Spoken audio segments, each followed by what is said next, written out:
اقرأ كتاب الله ترق جنانه وتنل عظيم الأجر والغفران. بسم الله الرحمن الرحيم. الحمد لله رب العالمين ولي الصالحين ولا عدوان إلا على الظالمين، ثم الصلاة والسلام على أشرف الأنبياء والمرسلين نبينا محمد وعلى آله وصحبه أجمعين، وبعد. السلام عليكم ورحمة الله وبركاته.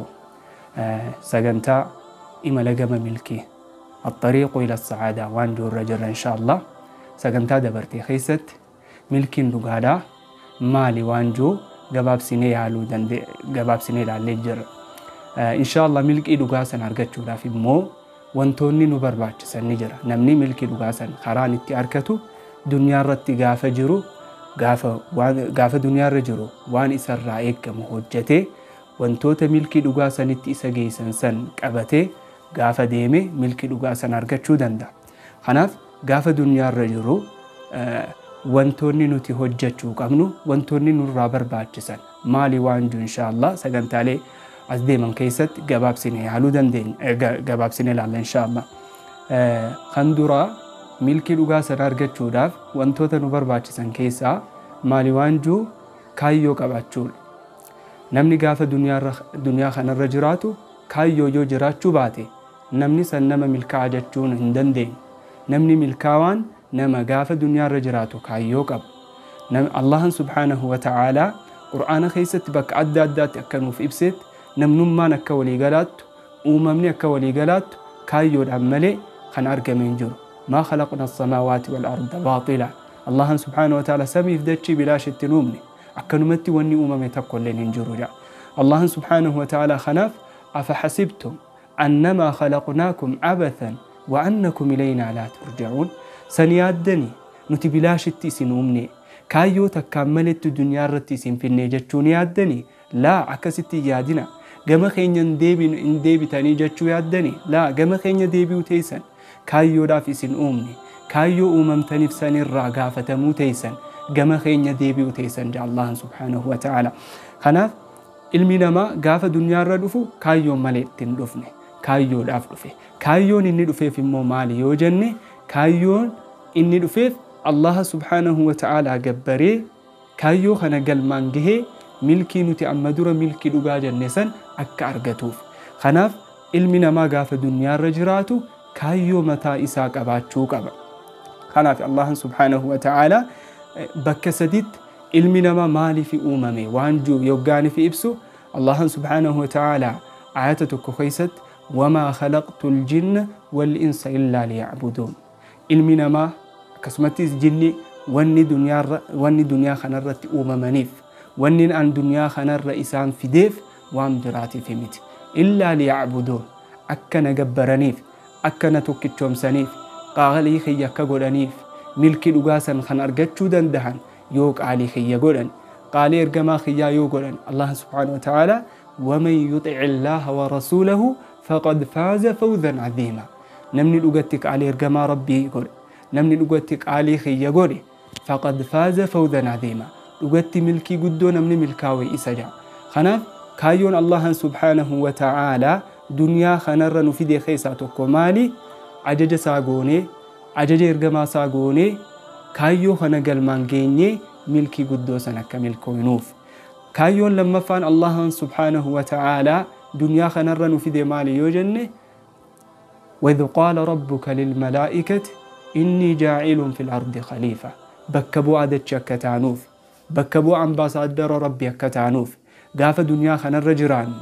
الله سبحانه وتعالى قالي قوني الله سبحانه وتعالى حق نتس أك حقتان. الله سبحانه وتعالى حق أدلك نتس دنيا رت حق أكدلين. الله سبحانه وتعالى رحمة قبر التنساتي فقول نتس قاف دنيا رجل رحمتك كقونوف. خناف أمباسادر ما ربي دنيا رت أك أرقم سيفنوف. خناف بكبو عادت شيدا الله سبحانه وتعالى بكبو عادت أكتانوف. كون كايو لما فعل كايون صدفا. الله سبحانه وتعالى هو الذي أنشأكم واستعمركم فيها. الله سبحانه وتعالى دتش خيست وكني اسم في ديف kaayyoo rabbiin subhaanahu wa ta'aalaa dachiirra isin fideef akka dachii tana bareechitaniif, dachii tan akka gaarii daleeydanii waan mataa keessaniif faayidaa qabu, waan nama biraatiif faayidaa qabu daleeydanii dachii tana bareechiftanii akka deemtaniif ija Allah subhaanahu wa ta'aalaa. Duboo namni muslimaa gaafa duniyaarra jiraatu kaayyoo sadeen kanarraa burqee qabaachuu qaba. Namni gaafa duniyaarra jiraatu kaayyoon malee yoo jiraate akkanumatti kan jiraatu yoo ta'e kuni kaayyoo rabbiin subhaanahu wa ta'aalaa dachiirra ilma namaa fideef waan wal diiguuf namni hun jireenya gaarii jiraachuu hin danda'u. Kaayyoon malee jiraachuun jireenya gadadoo, jireenya namummaarraa bahee nama akka jiraannu taasisa. Kanaaf yoo kaayyoo qabaanne qofa duniyaarra gaafa jiraannu yoo kaayyoo mataa keenyaa kaayyoo guddoo san kun beekamaadha. Namni gaafa duniyaarra jiru kaayyoon guddoon inni jiraachuu qabuuf maali jennaan kaayyoon guddoon isaa Allah subhaanahu wa ta'aalaa gabbaree jannatul firdaws argachuudha. Kun kaayyoo akka waliigalaatti. Kaayyoon nama muslimaa kan ta'uu qabus kana. Kaayyoo duniyaarraa dabree kan aakhiraa tarkaanfachuu danda'u. Kan Allah subhaanahu wa ta'aalaa gammachiisee jannata nu argamsiisuu danda'u ta'uu qaba. Kun akka nama muslimaatti akka waliigalaatti kaayyoon nuti jiraannuuf rabbii keenya subhaanahu wa ta'aalaa gammachiifne badhaasa rabbiin guyyaa qiyaamaa nuuf qopheesse argachuudha. Walaakiin sani asitti immoo duniyaarra gaafa jiraannu kaayyoo guddoo san galmaan gahuudhaaf kaayyoolee xixiqqoon nu barbaachisa. Kaayyoo mataa keenya dandeettii keenyarra dhaabbannee humna keenyarra dhaabbannee kaayyoon mataa keenya baafannee kaayyoo san itti hojjannu qabaachuun dirqama ta'a. Maaliif akkuma reefuu jennetti kaayyoon malee jiraachuun markaba bishaanirra deemu kan bakka deemuu hin qabne, kan bakka deemuu hin beekne, kan akkanumatti bishaanirratti naanna'uu ta'a. Yoo garuu kaayyoo qabaanne gama akka deemnu yoo beekne maaliif akka duniyaarra jiraannu yoo kan beeknu taane maaliif akka jiraannu beeknaan waan hojjannu filannee hojjechuu dandeenya. Jireenya keenya mootummaan mataan keenya shufeerratti taanee osoo dhiibbaan namaa nurra hin jiraanne mataa keenya adeemsisuu dandeenya. Kun kan ta'uu danda'u immoo yoom gaafa namni kaayyoo guddoo san galmaan gahuudhaaf duniyaarratti kaayyoo mataa isaa qabaate jechuudha. Kanaaf kaayyoo ammarraan teenye wanni an duniyaarra jiraadhuuf maaliif? Wanni duniyaarra dhufeef maaliif? Eessatti hin deemu ta'a? Bakkaan itti deemu san maaltu na eeggata jennee if gaafachuu qabna. Maaliif hin jiraachuu jira? Maal galmaan gahuufiin akka nama muslimaattis haa ta'u akka namaatti gaafaan duniyaarra jiraan maaliin galmaan gahee gaafaan an duniyaarraa deemu wanni naan itti beekamuu qabu maali? Waan jiru teenye itti yaaduu qabna. Jireenyi kaayyoon malee jiraatamu jireenya hin jaamu. Seenaa tokko keessatti maal jechuu jira gurbaan tokko yookaan fi odeessu kitaaba John Maxwell tokko keessatti guyyaa tokko qabrii hedduu jirtu takkaan achi deemee jedhe. Yoggaan seen waan ajaa'ibaatiin arge. Eega du'e waggaa lama, eega du'e baatii sadii, Profeesar Maarreen, Dooktar Maarreen, Dooktar Abaluun, Profeesar Abaluun eega inni du'e baatii lama, eega inni du'e waggaa lama, eega inni du'e akkana jedha. Niin ajaa'ibe jedhe. Hay Profeesara jechuun waggaa meeqa fixanii? Garuu eega du'e waggaa lama, eega du'e waggaa sadii maal jechuudha? Jeet naaf hin galle jedhe. Akkasittiin dhaqee zamanyaa gaafadhe. Maali wanni kun ajaa'iba natti ta'e? Maali Profeesara ta'uu wajjin amata lama waggaa lama wanni jiruuf maaliif jennaan biyya kanatti jeen namni jiraate kan jaamu eega mataa isaatii fi biyyaaf faayidaa buusee booda jireenya jiraate eega kaayyoo isaa galmaan gahe booda jireenya jiraateetu jireenya jaamee lakkaawama. Kanaafi wanni maqaan isaanii akkana barreeffame ni ajaa'ibe jedhe. Akkana jireenyi kaayyoodhaan hin jiraatamne jireenya jaamuu hin danda'u. Kun immoo akka nama muslimaatis akka islaamummaattis jireenyi kaayyoon malee hin jiraanne jireenya faayidaa hin qabne. Allahan subhaanahu wa ta'aalaa bilaashiif nun uumne, Allahan subhaanahu wa ta'aalaa kaayyoodhaaf nu uume.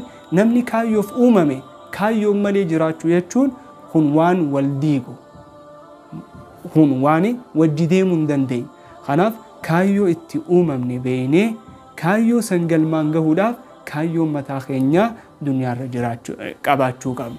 Kara hundaan ta'uu qaba immoo kaayyoon nuti qabaannu kaayyoon nuti kaayyoo guddoo san galmaan gahuudhaaf qabaachuu qabnu baafannu kaayyoo waa hunda duniyaafis aakhiraafis. Allah subhaanahu wa ta'ala rabbana aatina في الدنيا حسنة وفي الآخرة حسنة وقنا عذاب النار كايو نتبافنو خن دنيا فيس فايدا قبو خن مو دنيا تركان فتي آخرة فيس فايدا قبو تهو قب خناف كايو تيني بافتشو قمنا نوتي أمة كايوف خناف كايوف من إيغته كايو أسرت غافة دنيا رجران غافة دنيا را ديمنو خنقل مانكيني ديمنو قباتشو قمنا كايو أكا ولي غلط نوف حواسا خينياف ور خينياف كسمتي أمس دين كينياف أكا ولي غلط فايدا قبو بافتشون درك أمتا خناف إفها غافل عرر كايون أن دنيا رجرات أف خنين كايو قدو سنقل مان اتقاو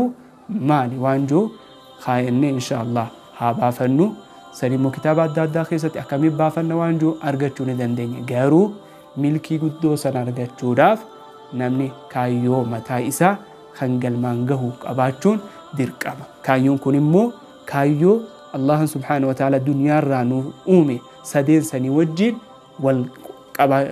وجي ديمو قبايتشو يو وجين ديم نمني فكينيا mana farshoo guddaa banachuudha kaayyoo kiyya yoo jee kaayyoo nuti uumamneef wajjin deemu ani maallaqa akkanumatti kan hatameen baankii adda addaa gurguddaa yoo jennees kaayyoo sanii wajjin deemu kaayyoo sadeen sanii wajji deemu wajjin kan wal hin ginne kan wal hin dinne kaayyoo sadeen sanii wajjin kan wajji deemuu danda'u fakkeenyaaf amma an tujjaara ta'uudha maal ta'uudhaaf rabbi ittiin gambaruudhaaf an tujjaara ta'u maaliif nama ittiin gargaaruudhaaf akkanatti kaayyoo kana qabaachuu qabna fakkeenyaaf barataa ta'uu dandeenya hojii adda addaarra aalima ta'uu kaayyoo qabaachuu dandeenya waan fedhe garuu waan sadeen kaayyoo sadeen sanii wajjin kan walii galu baafannee deemuun dirqama kaayyoodhaan malee jiraachuun jireenya gadadoo nama jiraachisa inshallah hanga sagantaa biraatti walitti deebinutti wassalamu alaikum warahmatullahi wabarakatuh